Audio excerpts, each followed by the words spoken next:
Et bonjour à tous et bienvenue sur la chaîne de l'Examen Crypto. Nous sommes le samedi 15 février 2025, il est actuellement 10h45. On va faire le point sur le Bitcoin, on va regarder les news, on va regarder les altcoins, on s'installe confortablement et on démarre avec cette cryptomap. Cryptomap sur laquelle on a des belles performances du côté de la crypto OM, on ne peut pas la louper. L'OM c'est une crypto du club LexaRocket. On a aussi le Trump qui a pris pas mal de force depuis hier. Je vous ai fait une vidéo d'analyse technique hier midi pour vous informer que le Trump avait une belle configuration. Bref, on va regarder aussi tout ça en détail au travers de cette vidéo.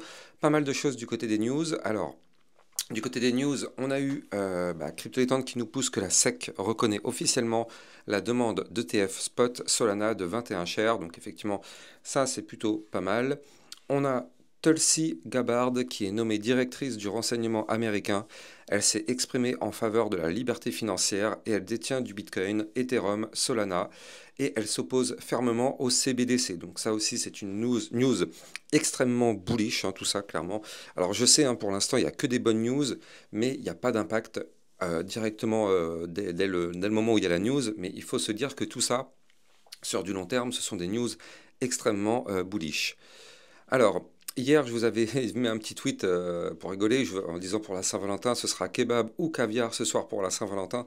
Et oui, parce qu'on savait que le Bitcoin, eh bien, devait aller chercher soit les liquidités ici, au nord, soit aller chercher les liquidités un peu plus bas. Donc, d'où la petite phrase. Et d'ailleurs, on va voir ensemble que c'est pas trop mal ce que nous a fait le Bitcoin. On a même une petite surprise, bref, on va regarder ça après. Taurus, soutenu par Deutsche Bank, qui intègre Solana pour la tokenisation d'actifs. Solana offre une scalabilité et des coûts inégalés. Jürgen Holfborg de Taurus. Donc ça c'est plutôt encore une fois une bonne nouvelle du côté de la blockchain Solana. C'est vrai, on le sait, Solana c'est une blockchain qui est plutôt rapide, qui est plutôt pas chère, même pas chère du tout. Le seul petit bémol de Solana c'est la congestion du réseau. Bon, ça fait un moment que ce n'est pas arrivé, donc peut-être qu'ils ont corrigé tout ça, mais en tout cas voilà, c'est vrai que c'est quand même une très très bonne nouvelle du côté de Solana. Tether pourrait être contraint de vendre ses bitcoins pour se conformer aux nouvelles réglementations US sur les stablecoins. JP Morgan estime que 17 à 34% de ses réserves ne sont pas conformes. Si le Stable ou le Genius Act passe, Tether devra échanger ses bitcoins, donc 83 758, soit 8 milliards de dollars. Donc ça fait quand même un bon petit paquet de thunes. Donc ça va faire peut-être une pression financière sur le marché, mais pour l'instant, ce n'est pas encore le cas. Donc pour l'instant, très bien, on touche à rien. CryptoLetend qui nous pousse que les portefeuilles de retail ont atteint les plus bas niveaux en 5 mois alors que les investisseurs vendent. Donc ça c'est quand même assez intéressant. Et alors les baleines par contre elles continuent d'accumuler. Elles continuent d'accumuler 3,8 milliards de dollars en Bitcoin. Donc ça montre que là, le retail, c'est-à-dire que le petit public, les gens comme vous et moi, en fait, les gens vendent apparemment. Par contre, les baleines, elles continuent d'accumuler. Donc est-ce que ce serait un signal? Est-ce qu'il y a des informations que nous n'avons pas? Eh bien, c'est vrai que c'est intéressant de voir qu'en tout cas, ça continue d'accumuler de ce côté-là. Et en général, si les baleines accumulent, c'est pas pour rien. Quand les baleines accumulent, c'est que elles ont eu soit une information, soit elles savent qu'effectivement c'est un très très bon moment. Bon, bref, on verra bien ce qui va se passer.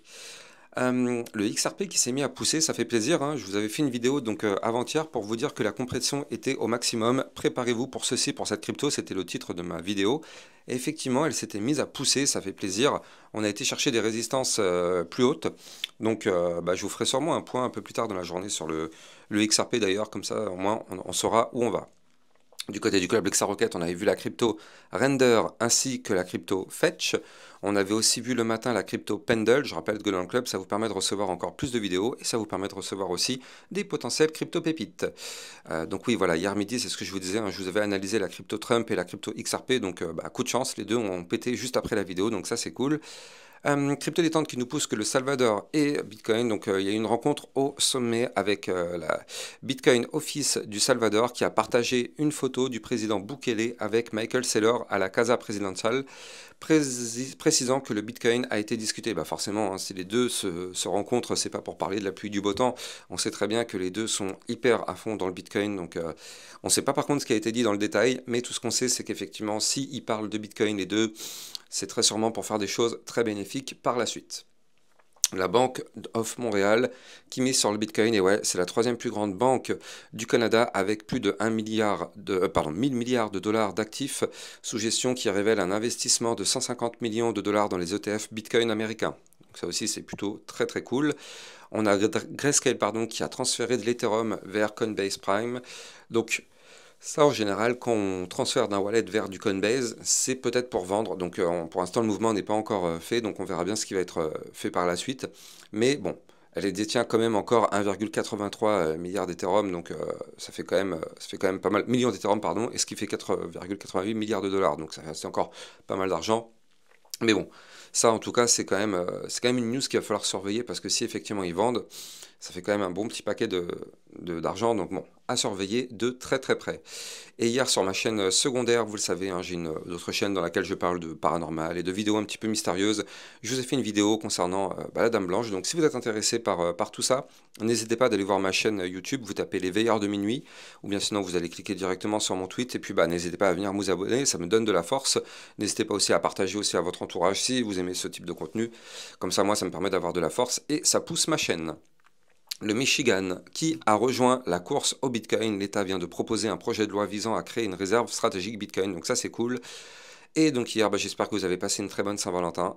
Saint-Valentin qui a pu être très sûrement payé grâce au profit qu'on a réussi à avoir grâce au XRP et grâce au Trump. Non, c'est pour déconner, mais c'était juste voilà, pour vous souhaiter une bonne Saint-Valentin hier. Donc j'espère que vous en avez vraiment profité avec eh bien, effectivement votre compagne, enfin si vous êtes un homme, avec votre femme, avec votre homme si vous êtes une femme. Bref, j'espère tout simplement que vous en avez bien profité. Allez, on va regarder l'analyse technique. Mais avant ça, je rappelle à tout le monde que tout ce que je vais dire dans cette vidéo n'est en aucun cas un conseil financier. C'est à vous de faire vos propres recherches. Et n'oubliez pas que le trading de crypto comporte des risques de perte partielle ou majeure. Alors on démarre directement eh bien, avec notre situation. On est actuellement donc dans un no man's land. Ici, on voit qu'on commence à accumuler vraiment à partir de 110 000. Regardez, hein, ça commence à accumuler vraiment entre les 110 000 et les 120 000 dollars. Ça accumule, il y a pas mal d'ordres. Et par contre, au sud, bah, ça commence à... Ouais, 89 000 et après c'est vrai qu'il y a des pics quand même aux 81 000, il y a des pics quand même à 72 000, il y a quand même des gros pics ici à 49 000. Donc bon, pour l'instant, on est un petit peu au milieu de tout ça, et c'est vrai que si on prend un petit peu plus zoomé, effectivement, on a quand même un pic à venir chercher encore entre les 98 800 et ici les 99 500. Au sud, on a quand même ce petit pic ici à 95 000, donc bon, on va surveiller bien évidemment tout ça de près. Du côté du Fear and Greed Index, on repasse dans la neutralité, on oscille entre la peur et la neutralité. Vous le voyez, on est actuellement à 41, mais bon, ça reste non plus pas l'euphorie. Et donc ça, c'est très très bien. Je rappelle que moins on est, plus on est loin du vert et mieux c'est pour le marché. Allez. On démarre sur notre Bitcoin qui continue de nous faire des choses plutôt sympas. Vous le voyez, hein, on continue de marteler la résistance, donc les 98 018. On la martèle, oui, mais on n'arrive toujours pas à la péter, cette résistance. Donc pour l'instant, tant qu'on n'arrive pas à la péter, bah ça reste quand même extrêmement compliqué. Hein. On le sait, c'est une résistance. On ne casse jamais une résistance en one shot, ça on le sait. Mais au bout d'un moment, attention à ne pas faire le contraire. Parce qu'une résistance, si on continue de la marteler et qu'au bout d'un moment on n'arrive pas à la casser, qu'est-ce qui se passe? Eh bien, elle nous rejette. Bon, je ne dis pas que c'est ce qui va se passer, parce que pour le moment, on en est loin encore de ce scénario-là. Et c'est tout à fait normal d'ailleurs qu'on se fasse rejeter par les 98 018 parce que en fait c'est une triple résistance. Ça correspond donc déjà à une résistance naturelle, ça correspond aussi au milieu du range, vous la voyez cette boîte violette ici en arrière-plan, c'est notre range, donc ça correspond au milieu de range et surtout ça correspond au ruban de moyenne mobile. Donc c'est vraiment une triple résistance qu'il faut breaker. Donc vous l'avez compris, ça se fait pas comme ça en claquant des doigts, ça va prendre du temps, c'est une résistance qu'il va falloir travailler, retravailler, mais bon. Pour l'instant, en tout cas, c'est pas trop mal. On voit qu'on continue de la travailler, donc ça c'est cool. Et on est toujours très proche de cette résistance. C'est pas comme si à chaque fois elle nous rejette, on chute, on revient, elle nous rejette et on chute. Non, non. Là, vous le voyez, on reste collé à cette résistance jour après jour. On essaye de la breaker. Donc pour l'instant, ça reste encourageant. Et il faut pas oublier non plus que le Bitcoin est toujours dans une phase ici ascendante. Tac, comme vous voyez ici en blanc, on est dans un canal haussier. Tant qu'on est dans ce canal haussier, eh bien, la configuration continue de monter, donc ça, il faut quand même le noter. Nous ne sommes pas en danger, du moins pas pour le moment. Nous sommes en configuration haussière, donc ceux qui sont vraiment en panique sur le Bitcoin, bah, bien sûr, on a eu une phase baissière parce que le Bitcoin a chuté. On est passé d'un ATH à 109 000 dollars à ici, donc les 89 000 dollars, si on prend ici, mais on a remonté un petit peu. Mais bref, il faut noter qu'on est toujours dans une situation haussière et que tant qu'on est là-dedans, bah, du coup, il n'y a pas de souci. Il n'y a pas de souci, on reste haussier sur notre Bitcoin. Tant qu'on est au-dessus du bas du canal, déjà, c'est très intéressant. Et tant qu'on est au-dessus du bas du range, il n'y a pas de souci sur le Bitcoin. On est dans des belles configurations. D'autant plus que vous le voyez ici, on est au-dessus du support, le support des 96 188. Donc franchement, pour le moment, il ne faut pas être inquiet. Je sais qu'il y a beaucoup de personnes qui ont investi ici parce qu'ils ont entendu parler du Bitcoin à la télé ou un petit peu partout. Malheureusement, ils ont acheté le top. Il ne faut pas paniquer maintenant parce que du coup, il y a beaucoup de personnes qui ont revendu. Mais il faut se dire que là, on est dans une très très belle situation. On est vraiment dans une très très belle configuration sur le Bitcoin. Et si on arrive à récupérer ces fameux 98 018, c'est pour aller chercher les 102 000 dollars, 102 800 et pourquoi pas même aller chercher le haut du canal à 106 000 dollars. Donc bon, pour l'instant, on n'y est pas encore. On va vraiment devoir breaker la résistance des 98 018, mais regardez, ça approche, hein, ça approche à grands pas. Voilà, peut-être encore une bougie ou deux avant d'avoir enfin le cross-bull. Vous le savez, le cross-bull, donc c'est le moment où le momentum passe d'un momentum bear à un momentum bull. Et bien là, regardez, ce momentum pourrait changer dans un jour ou deux, peut-être même aujourd'hui, mais j'y crois pas. Surtout qu'on est le week-end. Or, on le sait, quand c'est le week-end, il se passe vraiment pas grand-chose du tout du côté du Bitcoin. Donc, j'y crois pas. Mais par contre, effectivement, peut-être d'ici la semaine prochaine, avoir enfin donc notre fameux cross-bull, ce serait vraiment une excellente nouvelle et une excellente opportunité. Parce qu'effectivement, si on a ce fameux cross-bull, eh bien oui, ça veut dire que derrière, les bulls vont reprendre la main et potentiellement nous permettre de monter et de casser cette fameuse résistance des 98 018. Donc, pour l'instant, on s'enflamme pas, pour l'instant, c'est pas fait, mais ça approche vraiment. Donc ça, c'est aussi quand même un signal bullish à prendre en compte. Et on a ce RSI qui est ici à 46, ça veut dire qu'on est clairement sous la neutralité, on a de la place pour pousser et pour pousser fort. Donc non, du côté du Bitcoin, pour le moment, il ne faut pas être inquiet. Maintenant, il y a quand même le problème, c'est qu'ici, on n'arrive pas à pousser. Alors attendez, ça, je le dégage. On n'arrive pas à pousser, on continue de stagner, on latéralise du côté du Bitcoin, on le voit parfaitement ici, hein, dans ce range. Et là, pour l'instant, on n'arrive pas à breaker ce range, mais bon, plus on reste longtemps dedans, plus le mouvement de sortie sera explosif. Donc là, vous le voyez, pour l'instant, on galère. Donc, je vais vous donner les niveaux clés, mais regardez, c'est quand même très intéressant parce que le haut du range, ici, tac, en vue court terme, il correspond au haut du ruban de moyenne mobile. Donc ça, c'est intéressant. C'est-à-dire que là, si on arrive à péter ce haut de range, ici, 98 959, ce serait pour avoir quelque chose d'intéressant. Donc par contre, attention, c'est une résistance, si on se fait rejeter, c'est pour aller chercher le bas du range. Le bas du range se trouve à 95 013. N'oublions pas, on avait vu tout à l'heure en introduction de vidéo que ces fameux 95 000, bah regardez, c'est ici, ça correspond à notre petit pic de liquidité. Et effectivement, quand on regarde la courbe, eh bien oui, les 95 000, c'est le bas du range, zone de support. Donc, si on se fait rejeter par le haut du range, on ira chercher ce pic de liquidité justement pour les avaler. Alors, pour l'instant, on est au-dessus du ruban, donc c'est bullish. Tout ça, c'est bullish. Ça veut dire que là, il y a quand même un espoir de tenter la cassure du range par le haut. Alors, attention, hein, pour l'instant, c'est pas validé. C'est pas parce que là, effectivement, on a des points bas de plus en plus haut que on va breaker ce range par le haut, c'est gagné, c'est jackpot. Pas du tout. Ce serait une erreur de penser comme ça. On est au-dessus du ruban, enfin, on est presque au-dessus du ruban, mais on est sous la résistance du haut du range. On est sur une configuration haussière depuis ici le 11 février. Donc, est-ce qu'on va réussir à valider tout ça? Ce serait vraiment hyper intéressant. Mais je rappelle déjà qu'on avait noté ici un pattern avec un premier bottom. Deuxième bottom, je vous avais dit qu'il faut absolument breaker les 98 018 pour valider ce pattern. Je rappelle qu'un double bottom est un pattern haussier. Donc, il faut absolument breaker les 98 018 pour valider. Qu'est-ce qu'on a fait? On est venu chercher le niveau clé. Comme vous pouvez le voir, on n'a pas validé, hein. Donc là, grâce à ce double bottom, on pourrait aller chercher des points beaucoup plus hauts, notamment ici, à combien? À 101 033. Bah, comme vous pouvez le voir, pour l'instant, on n'arrive pas à valider ce double bottom. Donc, soit on arrive à le valider, et donc dans ce cas-là, on ira chercher cette target, voire même peut-être un petit peu plus haut, notamment les 101 508, voire même les 103 519, soit on se fait rejeter, et vous l'avez compris, ce sera une direction pour aller chercher le bas du range. Quoi qu'il arrive, le mouvement de sortie de ce range sera un mouvement volatile. On le sait, les bandes de Bollinger sont ultra resserrées, on compresse depuis pas mal de temps, donc on espère vraiment que ce sera un mouvement de sortie vers le nord pour qu'on puisse profiter d'une belle petite poussée haussière pour aller chercher les résistances dont je vous avais parlé tout à l'heure. D'un point de vue long terme, hop là, pour terminer là-dessus, quand même, comme ça on sera hyper complet sur le Bitcoin, on est dans une configuration Effectivement, toujours pour le moment sans gravité, mais toujours faire attention, hein, on a quand même l'apparition ici d'un gros double top. Donc si on break ici, donc je rappelle, hein, les 91 129 $, ça nous formerait et validerait ce double top qui, je le rappelle, est une grosse figure chartiste baissière en vue long terme. Mais bon, pour l'instant, ça tient. Comme vous pouvez le voir, il n'y a rien qui est validé.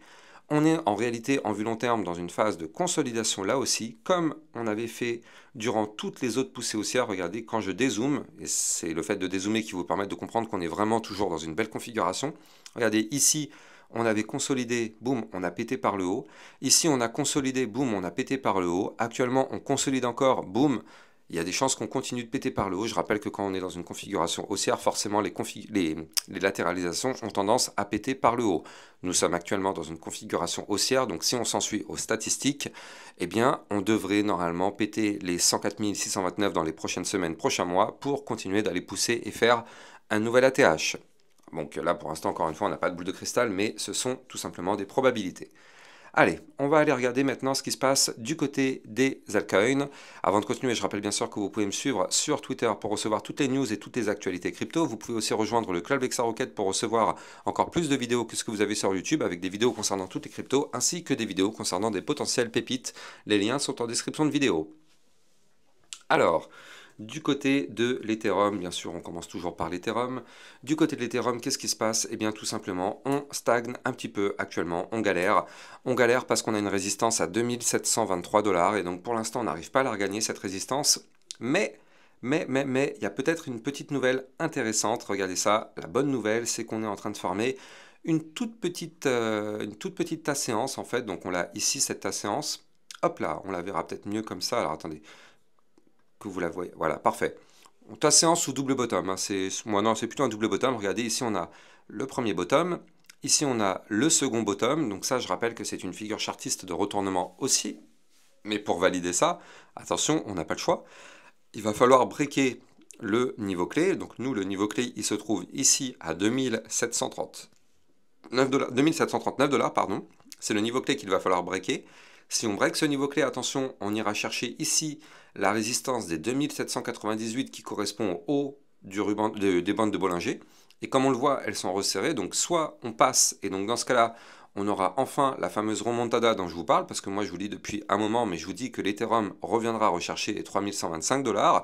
C'est notre niveau clé à venir récupérer. Donc tôt ou tard, on y ira. Et donc effectivement, si on arrive à breaker le niveau clé que je vous ai donné, et bien dans ce cas, ça nous permettrait d'aller la chercher.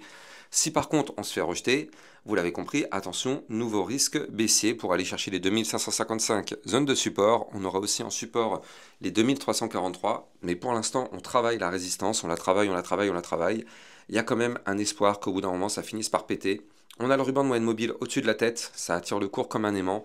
Donc au bout d'un moment là quand même, il y a des chances qu'on reprenne de la force. Regardez, le momentum MACD, lui, est repassé bull, ça y est, momentum bullish. Donc pour l'instant, on n'arrive pas parce que forcément on a cette résistance. Donc soit la résistance est trop forte et elle va mettre fin au momentum bull, soit on pète la résistance et effectivement ce momentum bull aura gagné et on pourra chercher des points beaucoup plus hauts par la suite. Donc effectivement, à surveiller de très très près sur le RSI en moyen terme. On est actuellement à 39, donc je vous laisse imaginer, hein, c'est quand même extrêmement bas du côté de l'Ethereum. Allez, on continue sur l'AVAX. L'AVAX que vous m'avez demandé déjà à plusieurs reprises, donc c'est vrai que depuis que vous me le demandez, je vous l'analyse un petit peu plus. Alors pour l'instant, du côté de l'AVAX, eh bien, on est posé sur le support des 25,94, donc ça c'est cool, mais le problème c'est qu'on n'arrive pas à péter la résistance des, combien elle est là cette résistance, 27,10, donc pour l'instant, bon bah, on galère un petit peu sous ce niveau clé. Il faudrait absolument qu'on arrive à le gagner, hein, ce niveau, ce qui nous permettrait de pousser 30,17, 34,86, voire même ici, le ruban. Bah déjà, si on va chercher les 34,86, ça voudrait dire qu'on repasse au-dessus du ruban, et si on repasse au-dessus du ruban, on pourrait aller chercher la prochaine résistance à 41,85. Ouais, 41,85. Donc là, pour l'instant, c'est pas gagné, mais on voit qu'on est sur une petite trend haussière. Avant de continuer, je rappelle que vous pouvez trader ces crypto-monnaies en utilisant mon lien de parrainage Binance que vous avez en description de vidéo, qui vous permet d'obtenir un bonus sur vos frais de trading, et surtout ça vous permet de trader sur une plateforme enregistrée PSAN auprès de l'AMF, donc n'hésitez pas, le lien est en description de vidéo. Donc là, effectivement, on est sur une petite trend haussière. Donc ici, vous le voyez, les points bas sont repassés de plus en plus haut. Maintenant, le problème, c'est qu'il faut absolument faire un point haut plus haut que les précédents, justement, pour casser tout ça et pour vraiment casser la tendance baissière, la dynamique baissière. Donc il faut absolument regagner les 30,17 rapidement pour vraiment confirmer un début de reprise de hausse. Puis derrière, si on veut vraiment confirmer tout ça, il faudra breaker les résistances dont je viens de vous donner et il faut absolument récupérer le ruban de moyenne mobile. Tant qu'on est sous ce ruban, malheureusement, on ne peut pas confirmer de retour de hausse. Donc ça, comme ça, c'est clair, net et précis. Affaire à surveiller. Mais il y a quand même de l'espoir. Regardez, on est quand même à 37 d'un point de vue RSI moyen terme. On est sur un momentum bull. Donc franchement, non, du côté de la crypto AVAX, je pense qu'on est quand même sur des belles zones. Et regardez ça. La petite surprise du chef, elle est là. Souvenez-vous, ici, on avait formé une petite phase de consolidation entre le 19 septembre et ici, donc le 8 novembre. Qu'est-ce qu'on fait? On prolonge tout simplement le range et qu'est-ce qu'on voit? Ah bah, quelle surprise! On a trouvé un rebond ici sur le bas du range. Donc effectivement, ça a parfaitement tenu. Zone de support, donc le support des combien? Des 23,98. Donc effectivement, ça a tenu. Et oui, le marché a une mémoire. Donc on est venu trouver bottom sur l'ancien bas de range. Donc pour l'instant, c'est cool. Ça reste plutôt encourageant. Du côté de la VAX, maintenant, vous l'avez compris, il faut breaker les niveaux clés que je vous ai donnés pour vraiment confirmer tout ça. Allez, j'espère que vous avez kiffé la vidéo. N'oubliez pas de liker, commenter, partager au maximum. Vous le savez, grâce à ça, ça participe à mon référencement sur YouTube. Et n'oubliez pas de vous abonner pour recevoir tous les jours une, 2 à 3 vidéos concernant le Bitcoin et les altcoins. Je vous souhaite une bonne journée. Je vous dis à plus tard. Ciao, ciao.